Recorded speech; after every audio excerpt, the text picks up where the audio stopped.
స్వామి మహేశ్వరం శబరిమల మనము కరూర్లో ఉన్నాం. స్వామి కరూర్ టౌన్లో తమిళనాడు.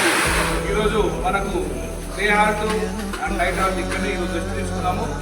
కాబట్టి ఈరోజు మన అల్పాహార దాత మన సత్యం స్వామి ఎవరైతే మన మాస్టర్ ఉన్నాడో టీక్ మాస్టర్, ఆయన సత్యం స్వామి వాళ్ళ బావ వాళ్ళ సిస్టరు నందీశ్వర గౌతమ్ స్వామి, శ్రీధర్, సంగీత, రషీక మరియు భాగ్యమ్మ గారు, వాళ్ళంతా సత్యం స్వామి కుటుంబ సభ్యులు. స్వామి సాంశన్నం వారు వారి కుటుంబ సభ్యులందరూ కూడా అయ్యప్ప కృపకు పాత్రలు కావాలని, అయ్యప్ప ఆశీస్సులు మెండుగా ఉండాలని, అష్టైశ్వర్యాలు ఆయురారోగ్యాలు అయ్యప్ప ప్రసాదించాలని వాళ్ళందరూ కూడా నిండు నూరేళ్లు ఆ అయ్యప్ప స్వామి ఆశీస్సులతో ఉండాలని మనస్ఫూర్తిగా కోరుతున్నాము. స్వామి